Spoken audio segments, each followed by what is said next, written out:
Remember Honolulu? As if any of us from the 81st Wildcats could forget it. Seems a lot longer than it really is since the days we played around here. Those 4 days at Waikiki, those Wahinis, if you got lucky. Of course, there were guys who'd rather go swimming. That's us. July 1944. Sleeping in the hot sun after all those rugged months of jungle training. Fat, sassy, and shaved. We thought then we knew all the answers. This came under the heading of morale building.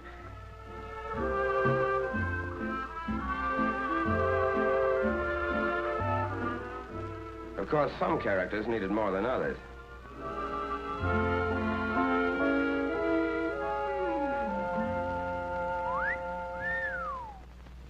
But while we were taking it easy, headquarters was doing its job. General Richardson, commanding general, Pacific Ocean area, and his staff were cooking up a different kind of party for us. It began the day we started on the boat ride, wondering where the hell we were going and how we were going to do when we got there. 2 solid years of training in back of you, but training and climbing through the ropes on fight night are 2 different things. There were more than a couple of guys climbing that gangplank who were giving that subject their private attention. And we shoved off on our little excursion of about 6,000 miles over water.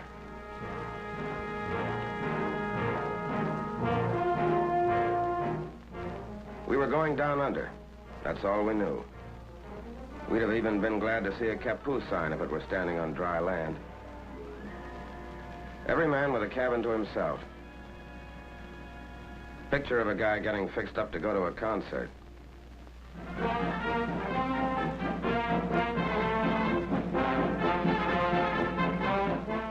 But it never made you stop wondering where you were going.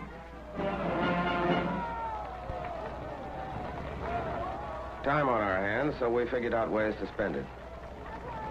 With a few bucks thrown in for a side bet. One way of getting tired enough to climb into your bunk.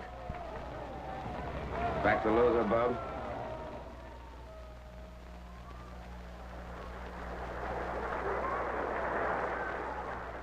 On number 3 hatch port side, the admirers of Lower Basin Street chamber music got it their way. Remember Curly Miller? The boy could really go to town.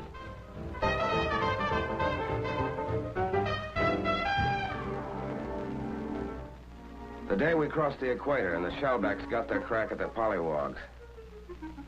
And there's still some of us in the outfit who take off at the sight of a curved stick.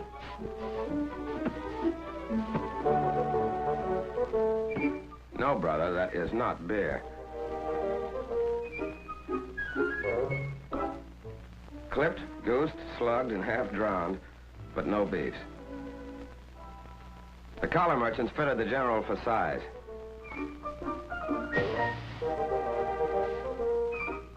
The local barbers gave him a once-over lightly. Dental inspection. A rub-down at the club. The treatment's finished and the general's a shellback. When you look back now, you can remember a lot of laughs on that boat ride, but mostly it was just plowing along through that ocean, under that sky tent, and waiting, and watching for Jap subs or carrier planes.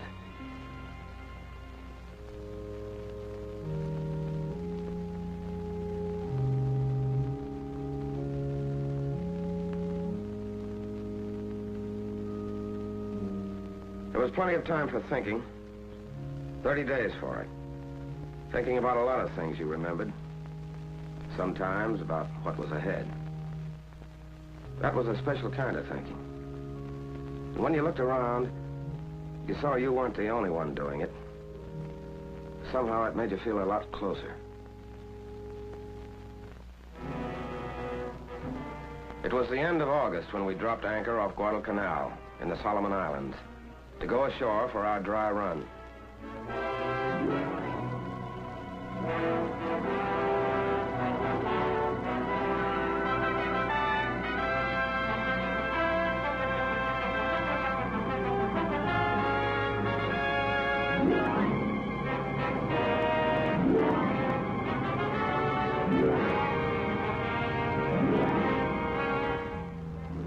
any Jap Capu signs on the beach. But when you hit it, you got that quick flash about the guys who were here ahead of us at Guadalcanal and the job they did. To look at it, you couldn't believe that beach had ever felt the bite of live ammo.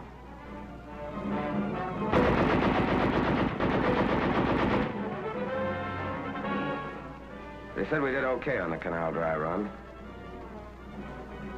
When we left the Solomons, we still didn't know where our next stop was, but it was getting closer. And when we got there, somebody was going to be shooting at us. All hands. All hands. Now hear this. The objective of this task force is the Palau Islands, 8 degrees north of the equator and 530 miles east of the Philippines. By occupying these islands, we will complete the sealing off of the important Jap strongholds to the east. Truk, Ponape. We'll help protect General MacArthur's right flank when he strikes against the Philippines. General MacArthur? Back to the Philippines? But what was our job going to be exactly? Anguar. That's our job. Southernmost of the Palau group. About 3 square miles of limestone and coral. Japs got a lot of their phosphate here. Okay, what do we do? The 322nd hits Red Beach in the northeast. The 321st will land on Blue Beach. 323rd stands offshore in reserve. General Miller and Admiral Blandy knew that the Japs were expecting us in the south. We were going ashore through the choppy surf under the narrow beaches in the north. Fan out fast until the 2 beachheads joined up, then move down the island. This was finally it. What the last 2 years had been for. We had the training and we had the weapons.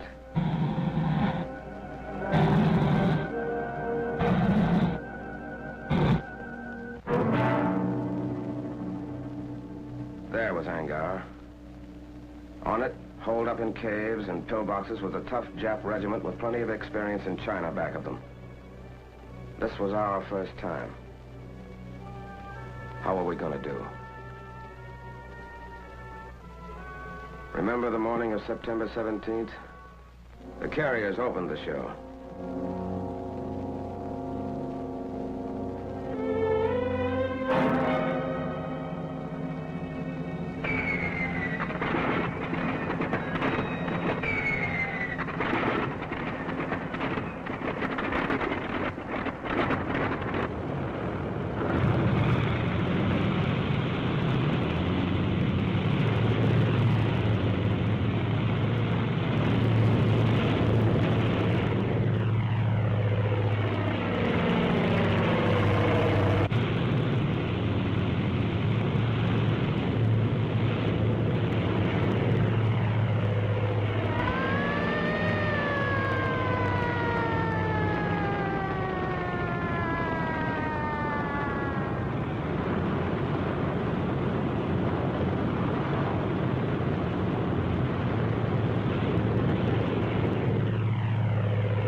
enemy, first wave shove off. That's us. Let's go.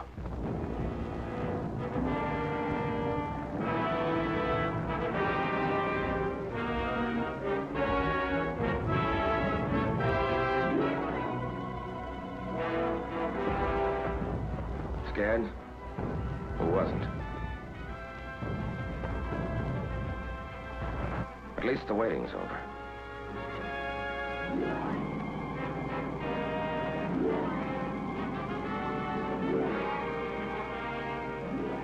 We piled onto Red Beach.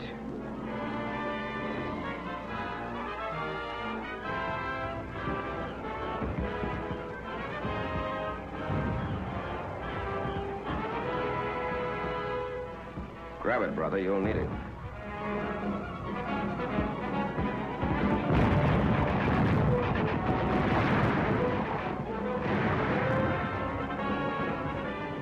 A 20-foot sand cliff to climb we didn't know about. And we were pinned down by machine gun fire and mortars. It helped to see other guys looking like you felt. But they were taking it too. That helped more. Blue Beach. Machine gun fire wasn't so bad. Our planes knocked out their mortars. But still no place to get caught with your pants down.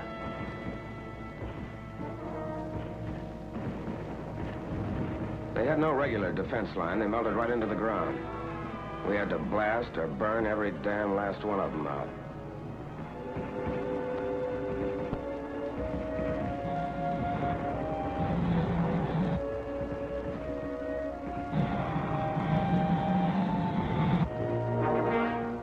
Naval artillery raised so much hell with Blue Beach, the Amtraks had a tough time making it.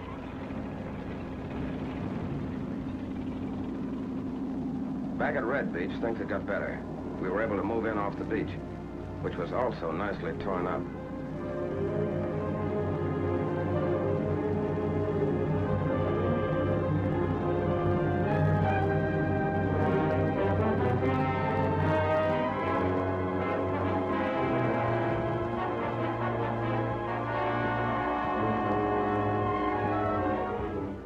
We started blasting them out of their rat holes with satchel charges.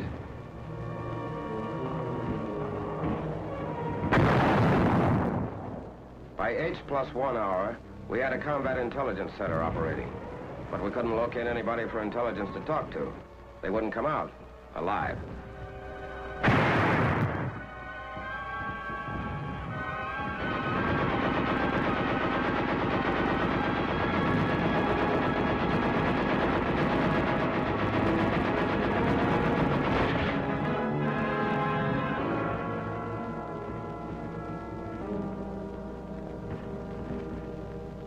Medics brought casualties down to the beach while we went on burning and blasting, extending the beachhead. And for every litter that went out, 6 other guys came in.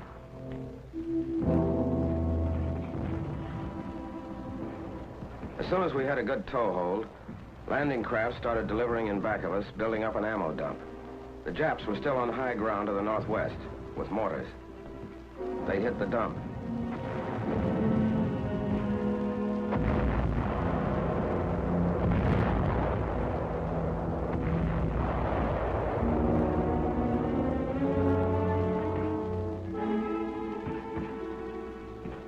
We saved most of it. But who wants to be a fireman at a time like this?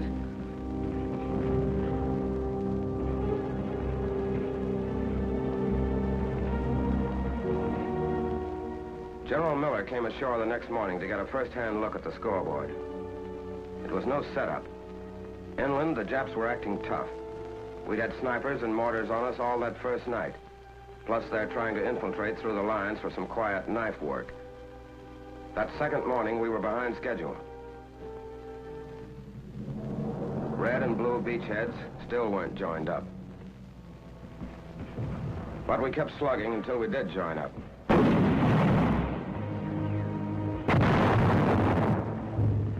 And all the time moving inland. Then we got to Shrine Hill. Remember? Caves 15 feet deep, dug out of solid coral. Entrances barricaded with coconut logs, leaving firing slits only a couple of inches wide.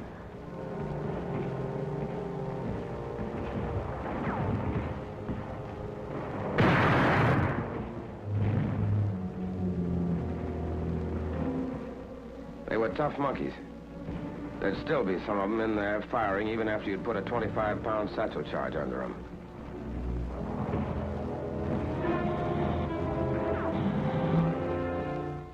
Tough, all right, but they could be had. So we took Shrine Hill, one place where they wouldn't pray to their ancestors anymore. Then we got to Saipan Town. What was left of it.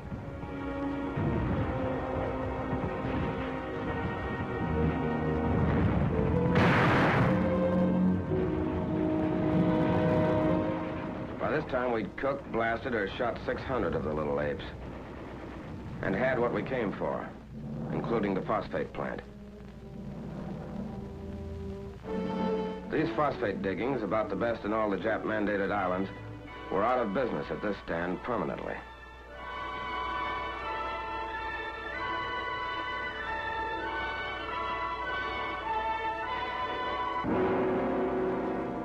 We weren't taking chances. They know how to hide like the murdering weasels they are. We heard that some of them were still on high ground up to the north.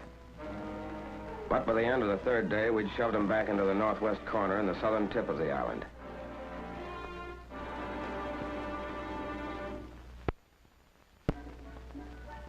The first chance to let down in 3 days. While you clowned around, there were a couple of things rattling around in the back of your head. These guys you'd been with a couple of years, you realized you hadn't really known them until the morning you hit the beach together. You had a different angle on them now, and wondered if they were thinking about that too.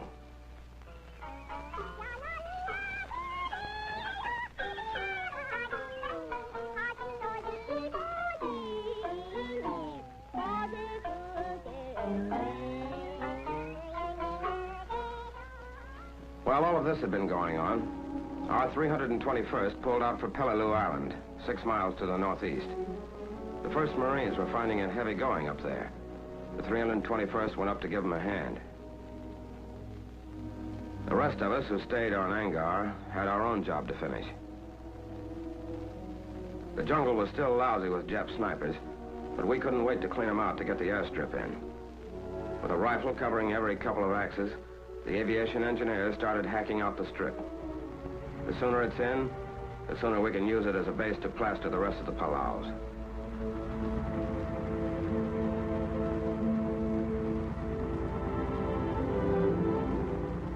Not quite right for a B-29 yet, but recon planes could start to use it, and did.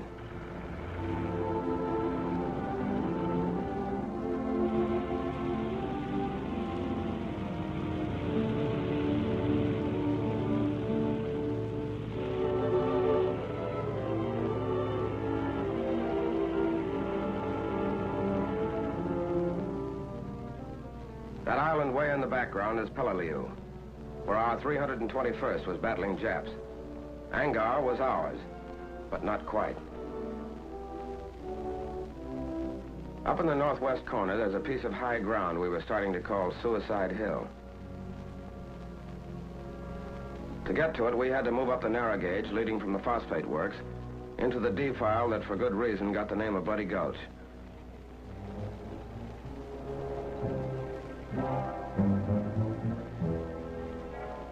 There were plenty of Jap machine guns and snipers up there, too. A Jap 75, mounted on rails, kept poking out, firing, and pulling back into a cave. We couldn't see what the hell was going on up ahead, but the tanks could. They were checking with each other over the radio. Vincennes, repeat your last transmission. I did not hear. Over. I said we were stopped by enemy fire at the head of the gulch. Sea breeze, I think it's sea breeze, just got hit up ahead. Vincennes, this is Boober. I'm pulling Cherry back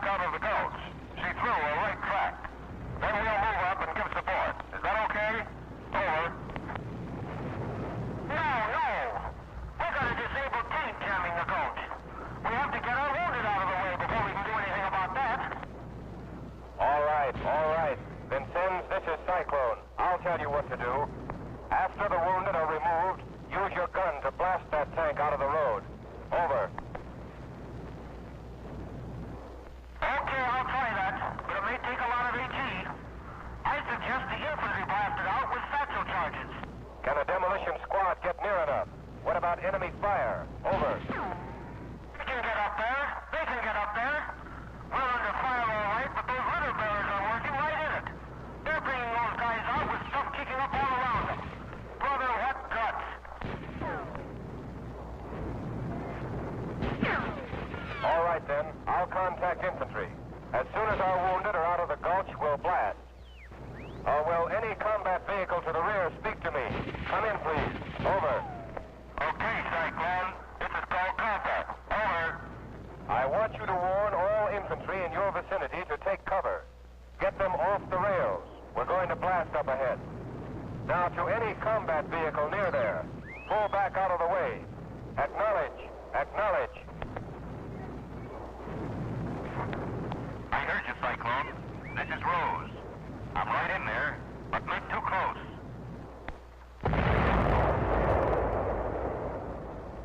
Not too close, he says.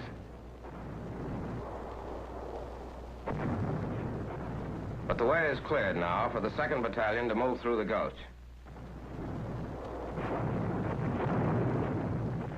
We were going to start a little encircling maneuver. So we split up. Some of us went up the rise to the right.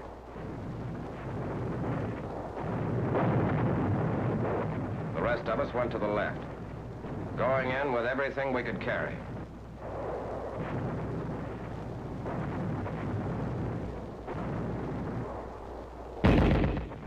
Yeah, and everything we could throw.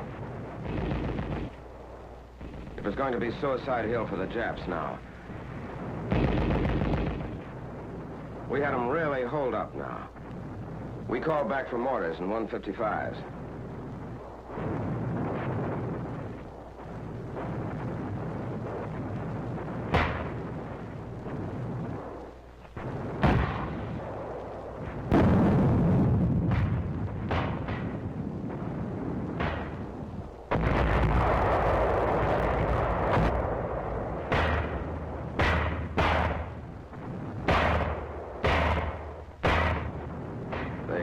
Got it.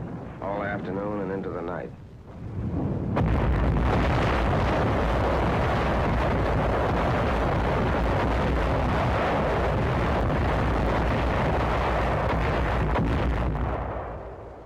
That was the end of all real resistance on Anguar, and the end of our first fight.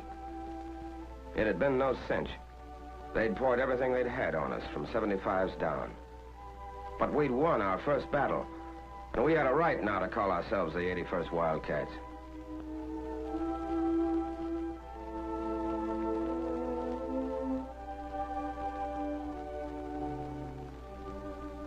When you watched those guys come out, you realized something you hadn't known.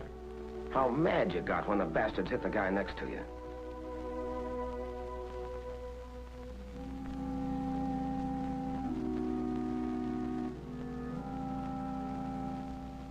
Colonel Venable, our regimental commander, was hit by that 75. With the rest of our officers, he'd been right up there with us.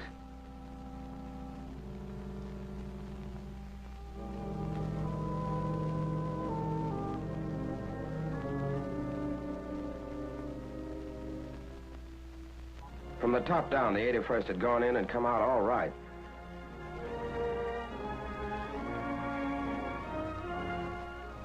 These are the faces of men who fight.